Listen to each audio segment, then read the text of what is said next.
again everyone and welcome. My name is Carol Astbury and today I'd like to talk to you about choosing your wedding party. This is quite a decision, of course, that you have to make, choosing people that will be spending a lot of time with you, both before the ceremony, during the ceremony, and of course at the reception as well. So it's very important that you're very careful about who you choose. You can also tread on people's toes, of course, a little bit here, so one has to be very careful about how you invite people to become a member of your wedding party. There's always going to be somebody who's going to be disappointed, I guess, because the numbers that you choose will be limited.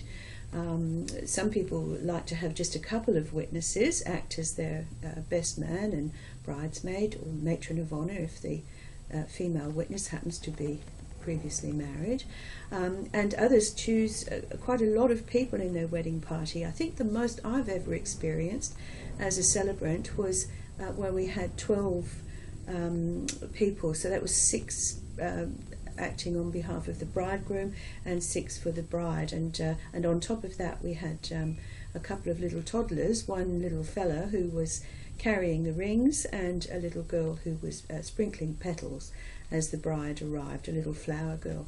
Actually, there's a funny story with the little boy with the rings, because at the rehearsal I think he was only about 2.5 or maybe 3, and his mum was one of the bridesmaids. So at the rehearsal he walked with his mother and carried a little cushion down to where the bridegroom was already standing, so he came early to stand with the guys and did it very well indeed, and was looking charming on the rehearsal. But when it came to the wedding day, he was walking a little bit downhill to get to the wedding party, and suddenly it dawned on him, I think, that there were like over 100 people waiting to watch the marriage take place, and he suddenly turned around and bolted back up the hill, running like crazy with the cushion with the rings tied on and the rings swinging and dangling underneath. So it all ended up happily because he was coaxed back by his dad, so it went okay.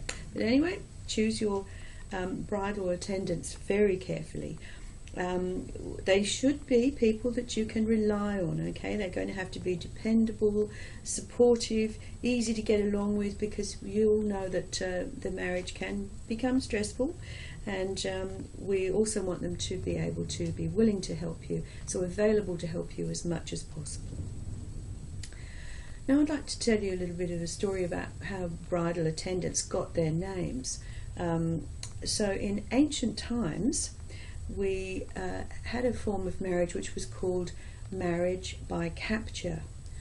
Doesn't sound too thrilling, does it? So the bridegroom, being a young nobleman perhaps, would espy a beautiful young maiden in the village and decide that he would have her as his wife.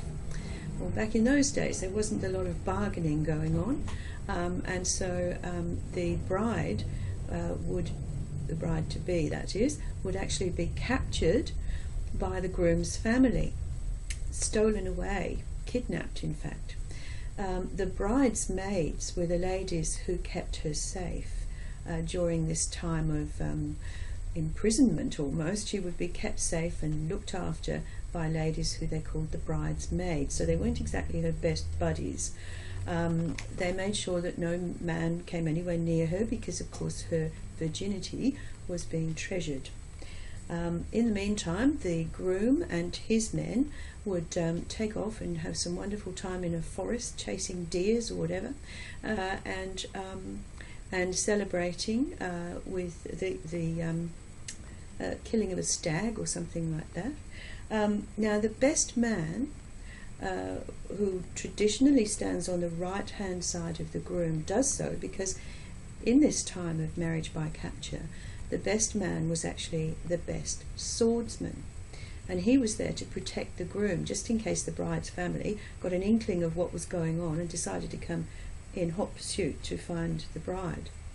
The groom's men, of course, were usually his servants, and so there you have your wedding party. You've got the bridegroom his best man, who was the swordsman, and his men. We also then have the bridesmaids, who of course weren't terribly pally with the bride. They were keeping her safe though. And on the day of the marriage, the bride would be brought in by the groom's family, not by the bride's family, until after the marriage was actually took place, and then the bride and the bridegroom were off for their little celebration. And of course it was all over by the time the bride's family probably caught up. The bride in fact had been deflowered by the groom, and so what else are they going to do but probably come along and join in the celebration. It was too late to have their daughter back. So there you go, that's a funny story about what used to happen in times gone by, but does give you an indication of how we got these names for our bridal party. So choose wisely, choose carefully, make sure those people are going to be supportive. You'll find some articles about this on Wedding Plans Guide, and there what we try to do is give you step-by-step guide in how to make all your selections, and what the duties of your bridal party might be, just some ideas for you. Okay, so that's signing off from me today, and have a great time choosing your witnesses, your bridal party, and for now, happy celebrating.